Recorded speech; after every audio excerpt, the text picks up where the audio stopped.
জাতীয় মানবাধিকার কমিশনের নামে বিরোধী দল ও মতকে দমন কমিশন হিসেবে সেটি ব্যবহার করা হয়েছে। জামাতের নেতাকর্মীদেরকে গুলি করা বৈধ, মানবাধিকার টিকিয়ে রাখার স্বার্থে। এই যে আইনটি আজকে যেটি পাশ করানোর কথা বলা হচ্ছে, এটির মধ্য দিয়ে 2009 সালের জাতীয় মানবাধিকার কমিশনের যেই আইনটি সেটিকে রিস্টোর করা হবে। জাতীয় মানবাধিকার কমিশনের যে 2009 সালের যে আইনটি আছে, সে আইনের প্রয়োগ, সে আইনের যেই প্রয়োগ দীর্ঘ 17 বছর ধরে হয়েছে সেটি আমরা দেখেছি। জাতীয় মানবাধিকার কমিশনের নামে বিরোধী দল ও মতকে দমন কমিশন হিসেবে সেটি ব্যবহার করা হয়েছে। বিএনপিকে দমন করার বৈধতা জাতীয় মানবাধিকার কমিশন উৎপাদন করেছে। আমরা জাতীয় মানবাধিকার কমিশনের চেয়ারম্যানকে বলতে শুনেছি, জামাতের নেতাকর্মীদেরকে গুলি করা বৈধ, মানবাধিকার টিকিয়ে রাখার স্বার্থে।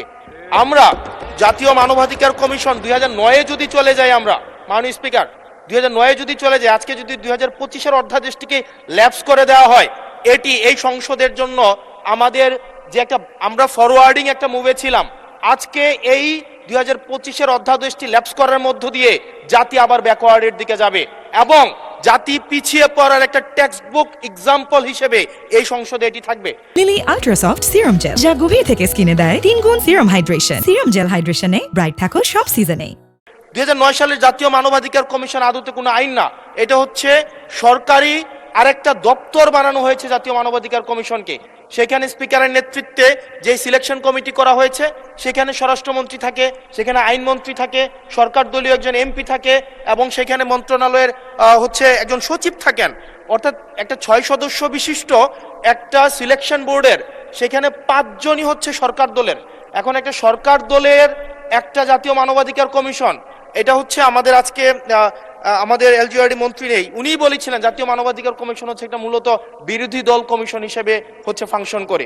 এখন বিরোধী দল দমন কমিশন হিসেবে মাননীয় স্পিকার ফাংশন করে। মাননীয় স্পিকার, জাতীয় মানবাধিকার কমিশন যখন এটা বিরোধী দল মত দমন কমিশন হিসেবে ফাংশন করে, আদতে এই কমিশনটা কিন্তু আমরা যদি দেখি, মানবাধিকার যেখানে যেখানে ক্ষুণ্ণ হয়েছে এগুলা কিন্তু সরকারি সংশ্লিষ্ট সংস্থা করেছে। সেখানে বিডিআর, র্যাব, তারপর হচ্ছে আপনার বিভিন্ন বাহিনীদের সেখানে কিন্তু সরাসরি সংযুক্ত আমরা দেখেছি, তারা মানবাধিকারকে ক্ষুণ্ণ করেছে। কিন্তু 2009 সালের জাতীয় মানবাধিকার কমিশন আমরা দেখেছি, যদি বাহিনীর বিরুদ্ধে আপনি কোনো তদন্ত পরিচালনা করতে চান, তাহলে সেই বাহিনীর অনুরোধ সেই বাহিনীর পূর্বানুমতি আপনার লাগবে, সরকারের পূর্বানুমতি লাগবে। মাননীয় স্পিকার, সরকারের পূর্বানুমতি নিয়ে সরকার যে মানবাধিকার ক্ষুণ্ণ করবে, সেই মানবাধিকারের তদন্ত কতটা স্বচ্ছ হবে সেটা এই সংসদের প্রত্যেকটা সদস্যই সেই বিষয়টি জানে।